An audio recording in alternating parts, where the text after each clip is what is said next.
Welcome, everyone. The ICMA Learning Lab is pleased to present this online education program, Best Practices for Optimizing Data to Advance Economic Mobility, brought to you by the Mid-America Regional Council and the ICMA Research and Policy Team.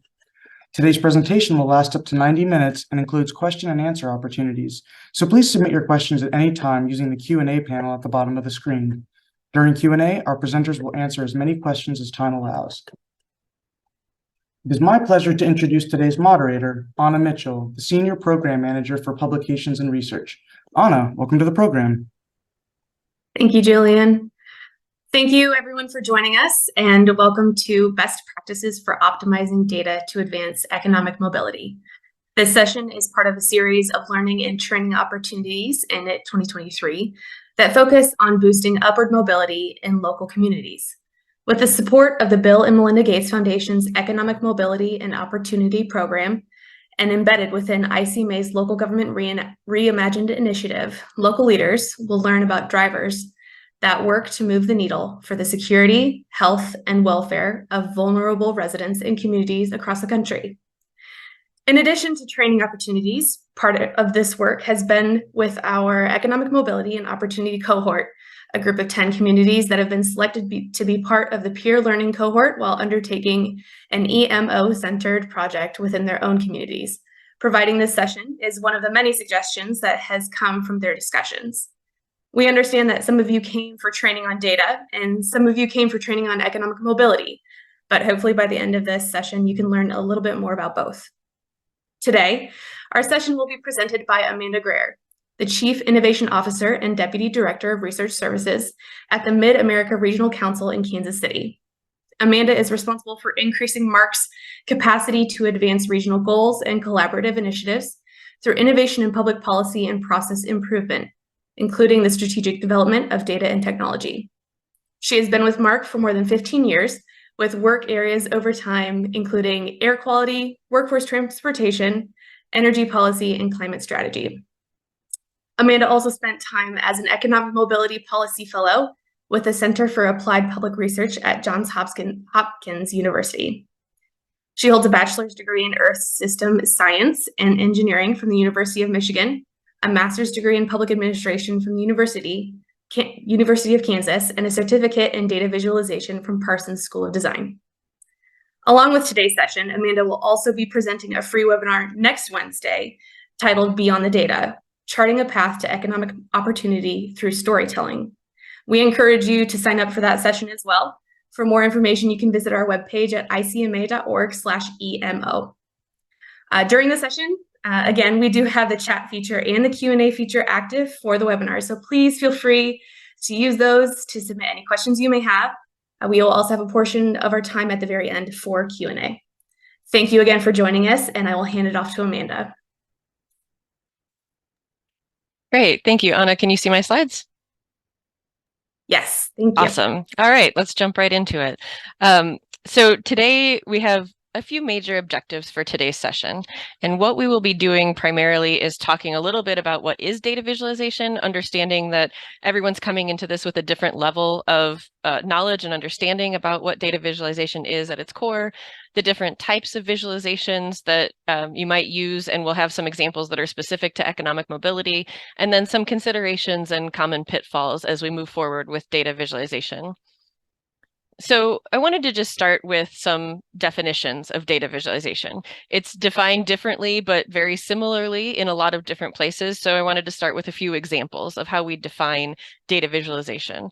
Tableau, which a lot of you are probably familiar with, a platform to make dashboards and do all kinds of visualizations, just defines it as the graphical representation of information and data. Very basic definition. IBM, large company, does a lot of different things, defines it as the representation of data through use of common graphics such as charts, plots, infographics, and animations. And SAS, which is another statistical tool, gets a little bit more technical, the presentation of data in a pictorial or graphical format. And this is where it really starts getting into our why. It enables decision makers to see analytics presented visually so they can grasp difficult concepts or identify new patterns. So one thing that I always like to talk about when we're talking about data visualization is ultimately what you're talking about are ideas. And this is a quote from Nancy Duarte, who's written several books on data visualization. They tend to be more in kind of the business and private sector realm, but she's got a lot of great material out there. But one of the quotes from her from Harvard Business Review, an article in Harvard Business Review, says, don't project the idea that you're showing a chart. So a lot of times when we get into presentations, we'll say, here's a chart that tells these things. But what is the chart actually saying? Project the idea that you're showing a reflection of human activity, of things that people did or doing or are to make that line go up and down. It's not, here are our financial results. It's here's where we missed our targets. So when we're talking about economic mobility data, it's not, here are the demographics of a certain region. It's, here are the people of that region. Here's what we are showing with this data. So we'll talk a little bit about the different types of visualizations that are out there. Knowledge Hut, which again, there's so much information, good and bad, out there on data visualization in general, but Knowledge Hut did a good job of kind of categorizing visualization into 9 major areas. And so what we're trying to do with data visualization is any number of these things. And sometimes when we're coming up with an infographic or a dashboard, we're trying to do more than one of these categories in a single visualization. But the different categories of visualization, we're either comparing things to one another, we're trying to show a pattern in the data, we're trying to reflect a change in something, either over time or from category to category. We're showing relationships between 2 different things with our visualization. If you have a pie chart or a tree map, you might be showing proportions of something. You want to show a range of something, so you might have an error bar, something that shows a true range of data. Maps, obviously a big one, geographical data, geographical representation, conceptual, so a flow chart, something strategic. And then finally, everyone's got a calendar. Ultimately, a calendar is a type of data visualization. You're looking at what you have going on over the course of a week, a month, a day. That is visualizing data in and of its own way, or some kind of Gantt chart or some kind of planning document. Like those are types of visualizations as well. So really thinking about and understanding what you're trying to do with the data, what category that visualization exists in, can give you a good start on what your end result is with your visualization. So the Data Viz catalog online has a whole just to show how many types of visualizations actually exist. So these are in alphabetical order. You might pick some out of here that you recognize. Area graphs are common, maybe bubble maps, chloropleth maps are very common. Donut charts are perhaps more common than I would like. You see calendar on here as a type of visualization.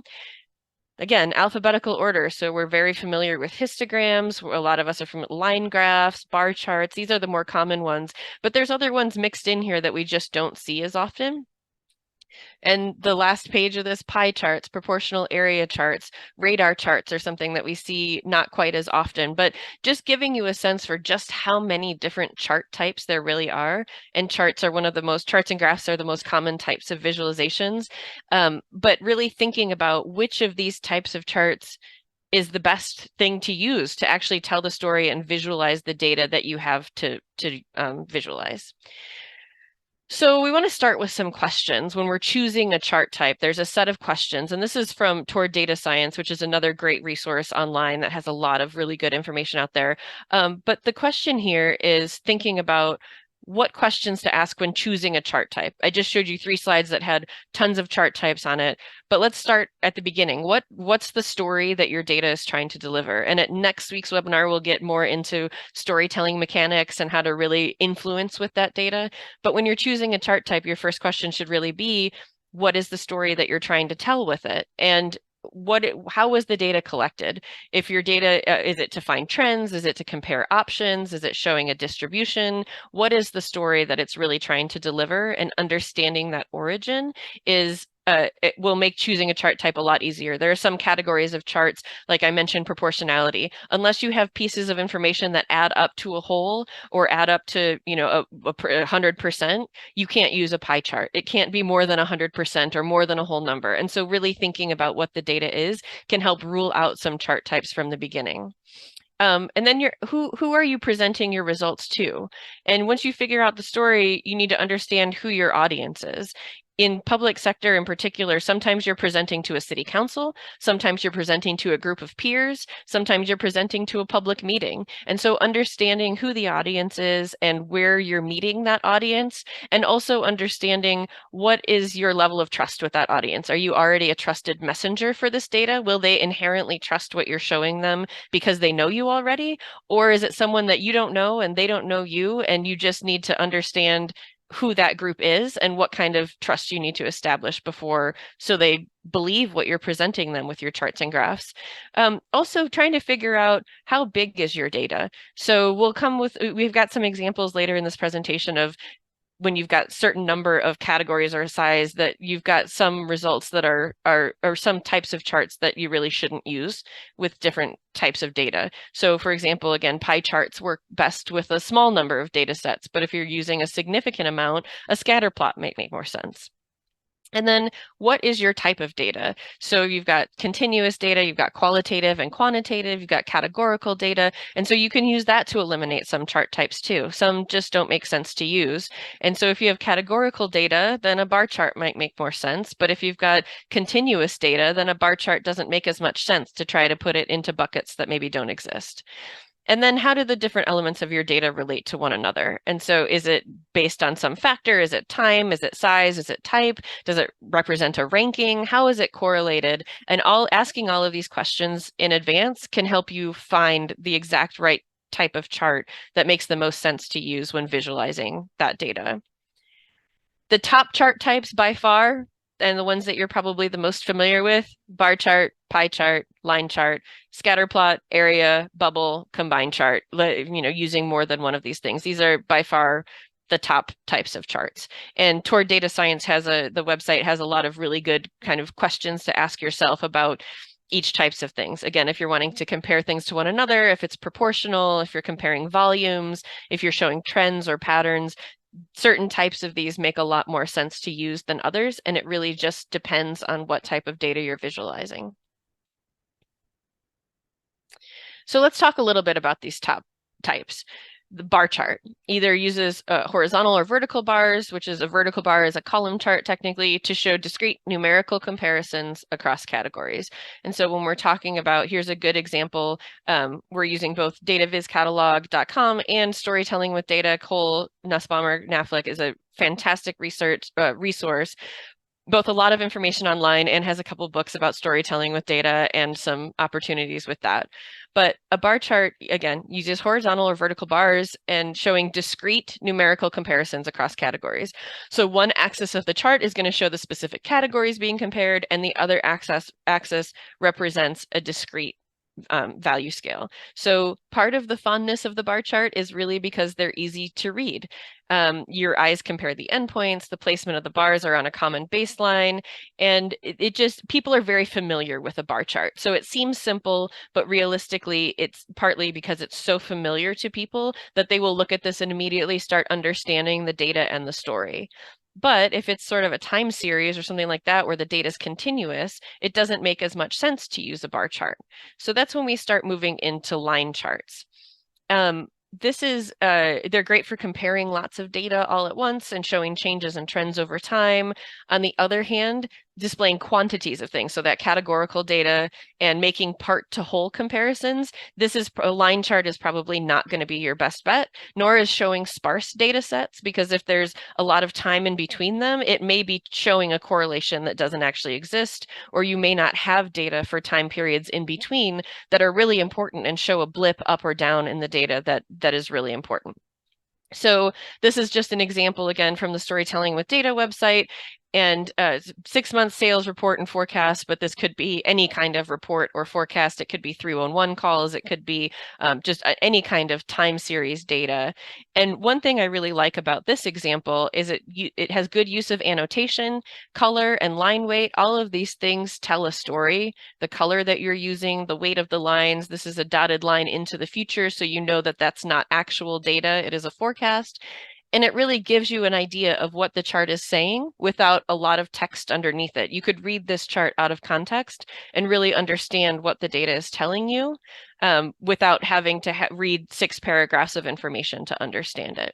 which is really important when we start getting into data visualizations that are often taken out of context, maybe as part of a larger report, but someone wants to pull it for a slide. Another super common type of map or type of visualization is a chloropleth map. So we're displaying divided geographical areas. It might be counties, it might be cities, it might be school district boundaries. There's all kinds of geographical areas and ways that we slice and dice our cities and counties and states into different values of information. Census tracts and blocks is another popular one. So chloropleth maps, which is not, we hear maps often, we don't often hear chloropleth maps. And that is the display that's divided geographical areas or regions that are colored, shaded, or patterned in relation to a data variable. So this is a really great way to visualize values over a geographical area, showing variations or patterns across the displayed location. One downside in the use of color is that you can't accurately read or compare values from the map. It just kind of shows volume, density, that kind of thing. And also, larger regions appear more emphasized than smaller ones, even though, we see that map a lot sort of in voting maps or things like that, where it's very small areas, but it represents a large number of people. But you have very large areas that geographically look bigger because they are part of a larger map, when in reality, maybe they reflect the exact same number of people as a very tiny area. So there are shortcomings to all kinds of visualizations, and understanding what story you're really trying to tell is a really important consideration as you're deciding what type of visualization to really get into. So let's move, we talked about the chart types, we've talked about what is data visualization. So let's talk about some considerations and common pitfalls when selecting visualizations. So this is from the Harvard Business Review as well, and thinking about 2 questions to consider very early as you're thinking about your visualization. So are we talking about conceptual information or data-driven information? Qualitative and quantitative data are both very important in data visualization, in telling the story and influencing. Both are, stories are impactful. Anecdotal data can sometimes be more impactful to certain audiences than actual giant data sets or big data. So understanding what your audience really wants to hear and not discounting. I mean, if you think about, we often do focus groups, things like that. Focus groups are inherently very small sample sizes that dig in on topics really meaningfully, but that doesn't mean that information, because it can often be qualitative, is less important than the quantitative data. So understanding how to balance that in the visualizations. Is it conceptual? We're focusing on ideas, and the goals of those visualizations are to simplify or to teach, to show here's how our organization is structured, for example. Or is it a data-driven visualization, which focuses on statistics? And so the goals there are to inform or enlighten, and you're presenting, again, generally more quantitative data with that. Here are our revenues from the past 2 years. And then the second question that you want to consider early is, are you declaring something or are you exploring something? So if you're declaring something, you're saying, here are the numbers, here's our budget by department. You're affirming something more to document or design. Or you could have exploratory. And so that's more prototyping, iterating, interacting, and automating. Your goals are to confirm. So let's see if this thing is happening, and to discover, like, what might we see if we visualize customer, if we have all of this data, what might we learn from it? And so that's also something to consider as you're putting, a lot of people love, we need a dashboard. We always need a dashboard. And I'm here to say dashboards are not always the answer. But if you are doing a dashboard, thinking about the visualizations that you're putting in there, are they static? They might be interactive in the sense that they've got tooltips, or you hover over, more information if you hover over it. Or are they exploratory, where you allow people to choose to toggle in between different data sets, maybe gender-based or maybe demographic-based, and you allow them to figure out what their own story is and ask questions with that information? And so again, all of these things are very valid ways to display information, but thinking about this early before you start really building the visualization will save you a lot of time in the end, because the end product is really getting more into what you want to get out of that visualization and what you're trying to give to your audience. So let's talk about using the wrong type of chart or graph. So we talked a little bit about what you can and can't do with certain types of things. Here's one good example that I'm sure many of us have seen before, including too many variables. And so we've got 16 different categories, and these are just generic charts. I did not get these from anywhere. I got this from a post about bad data visualization. So seeing the difference there. And so the point of generating a visualization really is to tell a story, as we've talked about. And so you want to include as much relevant information as possible, but also exclude irrelevant details. And we'll get more deeply into that kind of thing, making sure that the story is saying what you want it to say and nothing it doesn't say at next week's webinar on storytelling.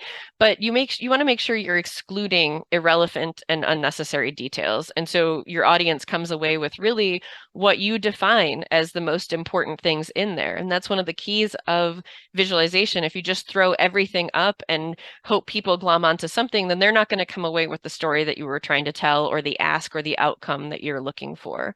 So when you're conceptualizing your data visualization, you really want first figure out what the necessary variables are.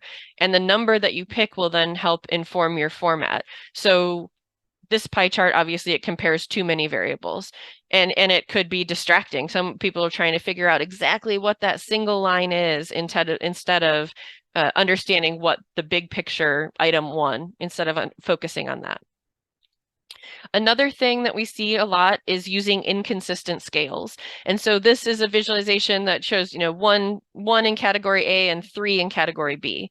But by looking at this, because you've just enlarged the icon rather than showing 3 of what is shown in column A, it looks like B is proportionally much, much larger than A. So when you're using a pictogram or a small multiples kind of diagram, the acceptable or the accurate way to do that is to stack the pictures, is not to just make the image should remain the same size from column to column. Instead, if you want to, the data visualizations that include pictures are very impactful, doing something like this instead of a bar chart. But if you think about it, when you see a bar chart, those bars, the width are the same. It's only the height that changes. And when you're using something like a pictogram, the height and the width changing shows the audience or shows the reader something different than the intention really is in something like that. And then finally, just kind of poor color choices. So if you're using too many colors, make it difficult for the reader to quickly understand what they're looking at. If you're using colors that are familiar but in surprising ways, it may be confusing. There's another example, map-based example that we've talked about recently about showing greenhouse gas emissions and using red and green in greenhouse gas emissions when really you were trying to show negative, like a decrease in greenhouse gas emissions versus an increase in certain areas, and using red to show a decrease actually communicated to someone that red was bad, but ultimately you were trying to show something good. And so thinking about that color scale is really important, especially in things like choropleth maps. Not accounting for viewers that might be colorblind. This is a big one. Accessibility is a big one. And so if you're thinking about a bar graph that's meant to show changes in something, some of the bars indicate increases, some decreases, but if you use red to represent increases and green to indicate decreases, like we were just talking about with the greenhouse gas emissions, it might confuse someone who's used to red meaning negative and green meaning positive. Another example that has come up a lot is like a map of the US that's showing virus infection rates from state to state with colors representing different concentrations of positive cases. And the maps will typically leverage different shades within the same color family. The darker the shade, the more cases there are. If you go against those sort of assumptions and use a darker color to indicate fewer cases, like we've got in this map that's showing here, it could confuse the viewer and into thinking that they are seeing something that they're not seeing, and then it distracts from the story that you're trying to tell. So now that's the basics of data. The things that we just talked about apply across categories and all kinds of visualizations. But let's talk more specifically about economic mobility data. So what is economic mobility? Most of you are probably here if you're either working in economic mobility or understand what it is. But this is from ICMA, from the Local Government Leadership, the Economic Mobility Opportunity Project. And the definition of economic mobility is just the upward or downward movement in a person's economic or social status throughout their lifetime and throughout generations. And so one thing that is really important when we're talking about economic mobility data is to remember that what we're talking about, and we touched on this at the beginning, what we're talking about ultimately is people. They are data sets, yes, that we are presenting either qualitative or quantitative data, but it's ultimately data about people, about their lives, about their livelihoods, about their access to opportunity. And so having a level of sensitivity around how we speak about it is incredibly important in economic mobility work in general. So I'm going to provide some good examples that I have found around the country on economic mobility data and how it's being presented. All of these have links to where I found this information. And so if you want to go find it again, it's all still out there. One good example is Urban Institute has an effort called a report called Boosting Upward Mobility Metrics to Inform Local Action. And so this is from the report that they have on their website. This particular graphic is from a PDF, but I'm going to show you a couple different visualizations that go along with this. This is bright, clean representation of each category of data. They're using a Venn diagram for qualitative data. Again, not all data is quantitative. And this Venn diagram, it's not showing specific information, but it is visually showing you that there is an overlap between economic success, power and autonomy, and dignity and belonging. These are their own categories as are defined in this Urban Institute work. But there is absolutely overlap there. And instead of listing it out by bullet point, kind of indicating that they are their own things, this visually tells me, okay, there's information in all of these things that are overlapping. And then they've got the 5 icons across the bottom that are, again, clear, one single color, talking about the different categories that they have defined in this work from their perspective. Then you move later into the report where it starts getting into the specific predictors. You see the same iconography extended into this part of the report, so you already know what you're looking at. And this is visualizing that qualitative data, but defining the metrics that will be used and quantified through various data sets later in the report. So we're still, again, putting it by category, but we've still got these icons placed, so we know to look for these things. And through all of this work, this is creating a consistency that will help us see what we need to see and help our eyes focus on what we're looking for in any of that reporting. There's also a very subtle design thing here, and Urban Institute does not do anything by accident, so this is surely something that was intentional. But you see across, there's a line connecting each of these icons. The house bleeds into the books, which bleeds into the coins, which bleeds into the stethoscope, which bleeds into the government building. These things are all connected to one another, and this isn't just another kind of visual of that. And finally, this is from their website, and I used Kansas City, Missouri, because that's where I am, but you can, I believe it's cities and counties over 75,000, can go to the Urban Institute website and see this and select the data and the metrics for their city under each of these metrics that we showed in the previous slide. So this is on the website. What we were showing before is from a PDF report, but you see these same icons throughout the entire reporting.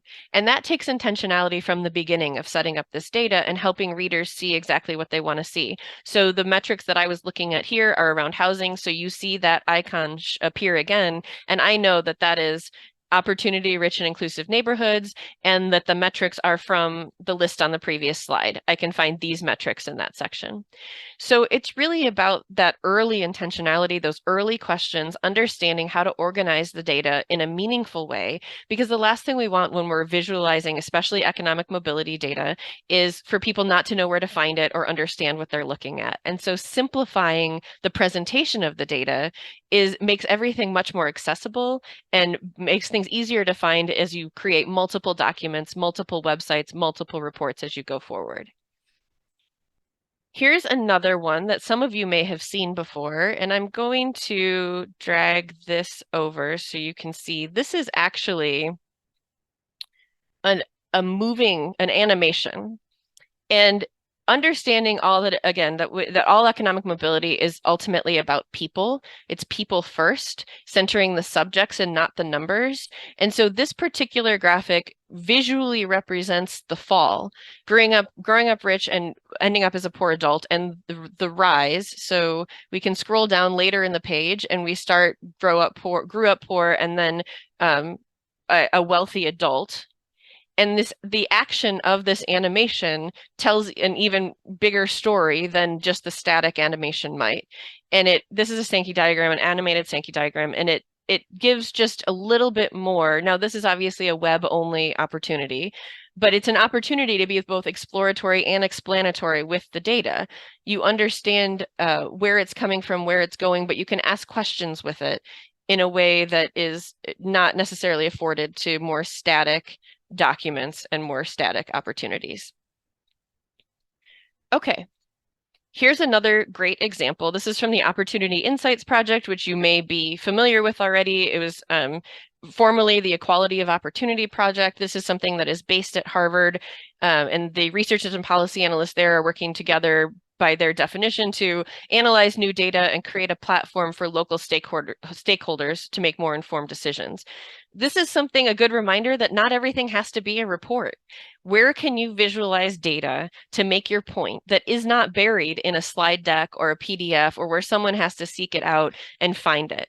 This is their website. This is a screenshot from the main page of their website, and it uses data in the background of that as the background image. And photos are great on websites, very visual, but this is something that you are delivered without even seeking out the data itself. This is the main page, what we do, why we do it, all of this, but it's got a chart in the background, and it uses annotation, and it has the dates, and it tells you right up front, this is why we do what we do. Using those opportunities to get people data in a way that, again, isn't just throwing a bunch of charts at them, isn't throwing a bunch of dashboards at them, but giving them bite-sized pieces of information that is helping focus their attention and tell the story that you're hoping to tell. Here we have another example. So this is one of the economic mobility opportunity cohort members. I noticed that focus was on financial literacy. And so we've got from Pew Trusts, we've got the Portrait of Financial Security. This is an interactive visualization. These drop down, select a subgroup on the left. You can select whatever demographics you want within the context of the data that they have. The little note underneath it changes based on what subgroup you've selected. The use of iconography here, you can see there are little icons that indicate the quartiles, and that changes whether you select single or couple. It changes when you select children or no children, and that's an effort to humanize the data. You're humanizing the selected profile, acknowledging once again that this data is ultimately data, but it is about people. It is about their livelihoods and their existence. There are links at the bottom that give information about where you can download the data. It gives you the chart data and the methodology, which is really important, that transparency about where the visualization came from. It doesn't necessarily have to be right out front with the visualization, but especially when we're talking about demographic and economic information, people understanding where the source of that information is and how you got to, especially if you create an index or you're creating proportionality, somehow you're normalizing data in some way. Understanding that methodology is really important if someone wants to go then recreate it for themselves. Describing the source of information too, acknowledge the bias where it exists. There may be some kind of bias in how the data was collected, how the data was stored, how the categories of data that were collected. So not all data is created equal, and understanding the bias in that data up front is really important for that transparency as well. One thing I do want to point out, so this is a dynamic web graphic, so you can change, based on the subgroups, the data will change. Think about the number of significant digits that you're going to have in there. So obviously the income range, and I had my screen at the widest it will go, so it was not a resizing issue, but it can make it sometimes harder to read. We don't want that last digit on the income to be on the next line. Really think about how it will be presented and what size it will be presented in. And sometimes there are glitches and you can't get around that, but just being thoughtful about what kind of data, what size the font should be, so it's the easiest to read, so people are focusing on the actual story and the information, and not that the digit of income is on the line below it. And so you can get interesting insights and observations. This is an example of an exploratory data visualization. You're asking people both to select their own subgroups and ask their own questions. It could be income, wealth, or liquid savings across the top, but people are allowed to explore within it and ask questions and get answers on their own with some help, with some explanation. So those little, where it says typical Hispanic non-college educated couples underneath the select a subgroup, that changes with every single change in in selection that you make. And so there's a little bit of explanatory in there to help people add a little bit of extra information in those charts, but at the core level, this is an exploratory graphic that helps people help themselves to this information. And it's really honestly helpful to do these things in tandem, to have sort of an executive summary, a report, something static that people can just read if they're not interested in clicking around on the data, and to have this opportunity for people to click around in the data that you use to come to those insights, so they can go recreate it themselves or ask a slightly different question or see what might happen if I change from children to no children in this visualization. How does that change the data? And they can get that question answered on their own. So we're going to take a short break right now and we're going to practice. So this is, again, I mentioned the storytelling with data and the opportunities that those books provide. This is from the Storytelling with Data book, the Let's Practice book. We will come back together in about 10 minutes or so to talk about this, but I'm interested in folks, please use the chat or the Q&A to put links in there and find a data visualization, either something that you've made or something that you've found online, or you can just Google data visualizations and come up with something random. But go through that visualization and ask these questions about that visualization. I understand how to read the graphic. What is your assessment of that? The choice of visuals makes sense given the data and what is being communicated. What is your assessment of these? And we're not going to get through all of these. This is a longer exercise than 10 minutes, but I want everybody to take a couple minutes. And we've used this chart numerous times and numerous occasions with our internal work, but words are used well to title, to label, to annotate, and explain. Visual clutter is minimized or absent. Thinking about these components and what is your assessment of them? And if you are able or interested to share what visualization you used in the chat and some basics about your assessment, maybe you notice that color is not used effectively in it, or maybe you notice that this is a really good example of the order of content making sense. I would welcome both good and bad examples in the chat. It's about 40 minutes after the hour right now. Let's spend about, again, 8 to 10 minutes on this and take a quick break, grab coffee, go to the bathroom. We'll come back, talk about it a little bit, and then we've got more examples after this, and we'll do a larger Q&A. We'll spend the last part of it on Q&A. Okay, so we've spent about 10 minutes looking at visualizations using this assessment rubric. Hopefully this was helpful. We have found it, again, you can, as you can see from the exercise instructions, you can create a copy, modify it for your own needs. It's just a suggestion. But again, the Storytelling with Data book and the companion book of Let's Practice are very helpful tools in really helping kind of wrap your brain around visualization and understanding the story and the data, the chart types, just all of these things are a great resource. And there's also another one that we'll reference in next week's webinar on storytelling that really gets to the crux of what is the question you're answering, what is the influence or the ask that you're trying to make with your presentation. We'll get more in depth into those at next week's webinar. So I wanted to share a few more examples of types of visualizations or tools. So I don't want to rag on anybody else's, so I'm using an example from our organization, something that we have made. So this is not a visualization that came from a presentation. This is one, we have an exploratory tool called the Greater Kansas City Early Learning Landscape. There were several members of the economic mobility cohort that were looking at childcare facilities, access to those types of facilities.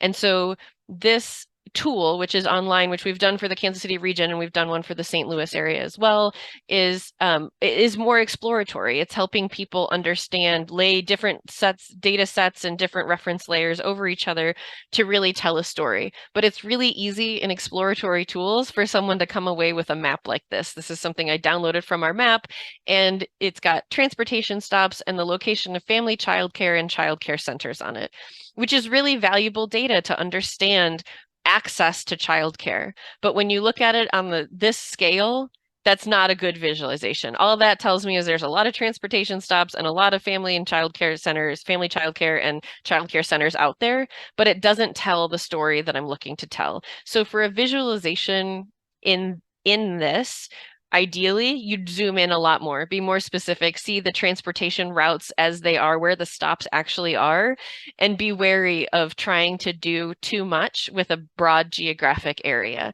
I know some of us work at the county level, some of us work at the city level, but you have a big geographic stretch in your city. Sometimes you're looking at things at the state level. So really understanding the right geographic scope. Not all maps are created equal and not all maps are good maps. If I saw this in a presentation, I would have no idea what this map was trying to show me besides, yeah, there's a lot of that thing. It would not at all answer the question that I was hoping to answer with it. So that's just an example of, transportation data and childcare facility data are two different data sets. Using them together is a really great way to show access to childcare.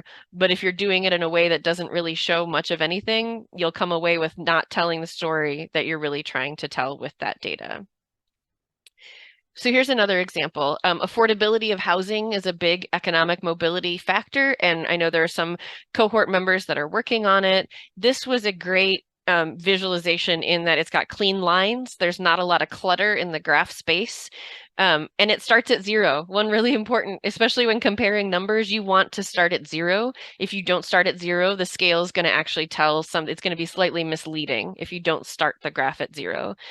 This also explains the data in an understandable way. So when we start getting into, all kinds of data have ratios and indices and that kind of thing, but they can get really confusing, especially if there's multiple factors. If you're creating an index, an affordability index, or something along an economic mobility index, it's by virtue of what it is, it's combining a bunch of different data sets. So this does a good job of explaining the ratio that it's using to come up with that data, and it's using annotation in a way that tells the story without overpowering the visual. You're still seeing the graph, you're still seeing the area chart. This is a combined chart, so you've got an area chart here along with some line charts, and it's explaining what the data is all within the boundaries of the visual.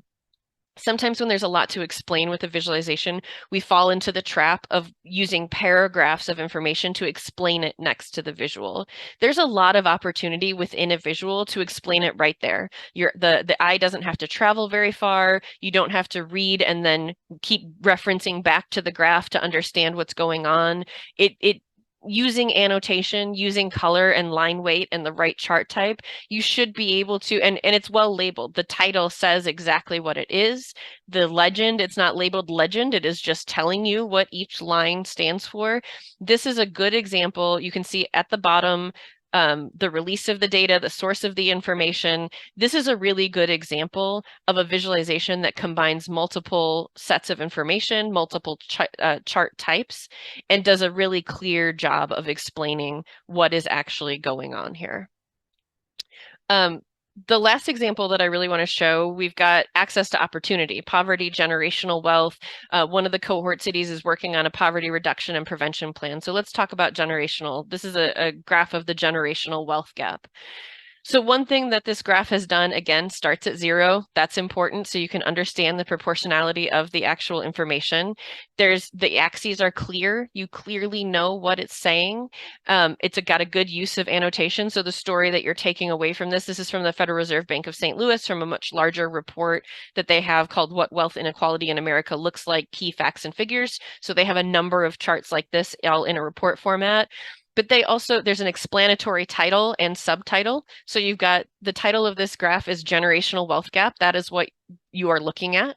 But then also it's telling you that we're comparing the median or 50th percentile household wealth of younger families and older families. And it uses annotation. It tells you in 2016, older families had over 12 times as much wealth as younger families did. That's a piece of information that you can see from the graph that there's a big difference there, but you might not be able to estimate from that graph that it's 12 times that multiplier. And so it gives you just a little bit of additional information about the data that it's showing you. And that's going to be a key takeaway for whoever's looking at this graph. They're going to know the story that they were trying to tell. Also, something that this does particularly well, a clear description of sources and notes about the data. So acknowledging that the dollars are adjusted to 2016 dollars, they're rounded to the nearest thousand. The source of this data is the Federal Reserve Board survey and author's calculation. So there is some calculation that's based in here. Obviously, you've got 12 times as much. That's a simple calculation, but sometimes there are when you're calculating indices or things like that. You want to make sure you're acknowledging any kind of mathing that went into coming up with the data that's visualized. And also just a really good plain language description of what the data actually is and what the chart does. And another reason why this is important is we talked about colorblind accessibility, but when we've got information on a website, screen readers will do a much easier job of reading this description in words than a lot of people don't put alternative text on their images, or if it's an exploratory graphic, it may not be that easy to put alternative text on there. So if you've got people that are using screen readers and you never know if it's on a website, if people are how people are accessing the information, by having this plain label description in here, it makes this information much more accessible. So very plainly, this line chart displays a generational wealth gap from 1989 to 2016, describing what the top line shows, what the bottom line shows, and what each value is respectively. Just putting that information in there increases the accessibility of the information in a really meaningful way that is not as present in a lot of our data visualizations as it could be, or generally the public administration sector. And it's a lot to think about. There's a lot there, and you need skilled web developers to understand and how to put that information in a lot of cases. There are also a lot of tools out there my Sidewalk is one that jumps to mind that helps with that and kind of prompts you into that. And so you don't have to think about it all on your own. It will help you along the way. But really thinking about how people are consuming the data. If it's outside a presentation, like I'm telling you what's on the slide, and you can understand that from what I'm saying, but people are accessing this data on a website or maybe on slides that someone sent them, and it's not always being consumed in the initial way that it was delivered or in the way that you intended. You cannot control for all of those things. It's impossible to control for every possible situation or scenario and how your data visualization might be consumed. But by asking the questions that we talked about at the beginning, by considering the chart type, by considering the accessibility, and then ultimately, as we're talking about, again, economic mobility data specifically, making sure that we're acknowledging, this chart is a great example. What we're talking about is literally generational wealth, and that is something that impacts families and generations over time. This is deeply personal to a lot of people. And if we're presenting it as just, oh, this is the data and this is, and then, okay, let's break and not talk about what it really means, then we are dehumanizing that data in a way that is not telling the whole story of what we're trying to tell. So making sure that we are being cognizant of what we are presenting, who we are presenting it to, what the origin of that really is, and being respectful of the data and the story that we're trying to tell will go a long way in that influence, in that policy making, in that understanding of the why of the work. Data in and of itself is not policy. Data is strategy. Data can be used. We talk a lot about data-driven decision making. What we really prefer is data-informed decision making. The data alone should not make the decisions for you, but there has to be decision making, policy, understanding the human touch on the data to really make it meaningful and impactful in what we're trying to do as public administrators.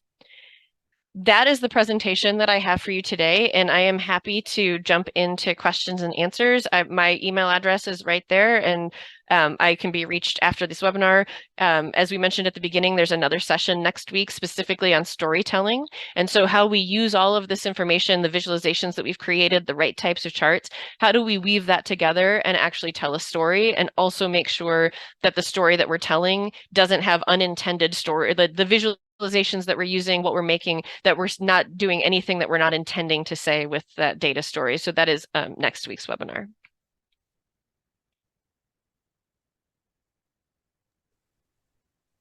All right, thanks so much, Amanda. And everyone, if you have any questions, please feel free to submit them using the Q&A panel at the bottom of the screen. While we're waiting for those questions to come in, do you have any final thoughts, Amanda?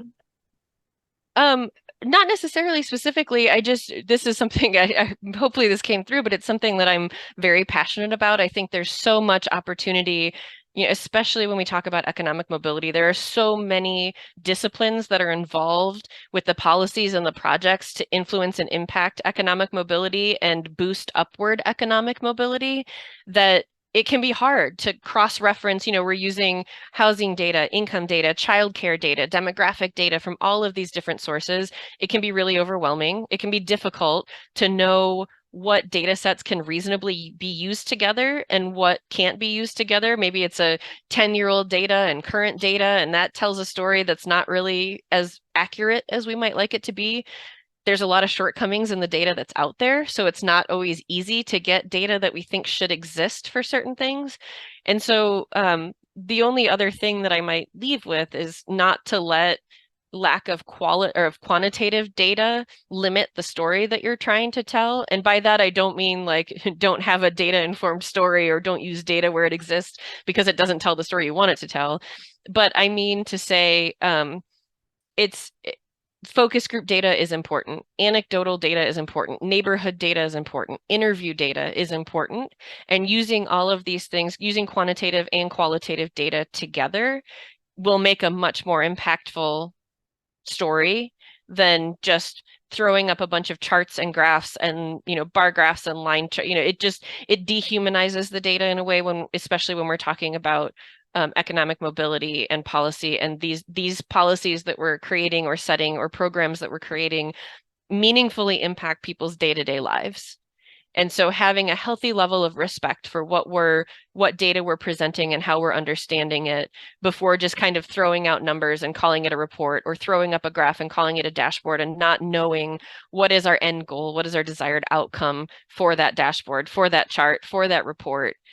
Not everything needs a Tableau dashboard. Sometimes a blog post or a written format of it is going to be the more impactful than a line chart. So just really thinking about the story and not just an effort to put out data with no real story behind it. Awesome. Well, thank you for your presentation. Any final thoughts from you, Anna? No, I just wanted to thank everyone for joining us. And Amanda, again, thank you so much for giving the presentation. And we will see you again next week, next Wednesday, same time, for another session on data storytelling. So if you have any interest in those, please take a look at our webpage at icma.org/EMO, along with a lot of other information.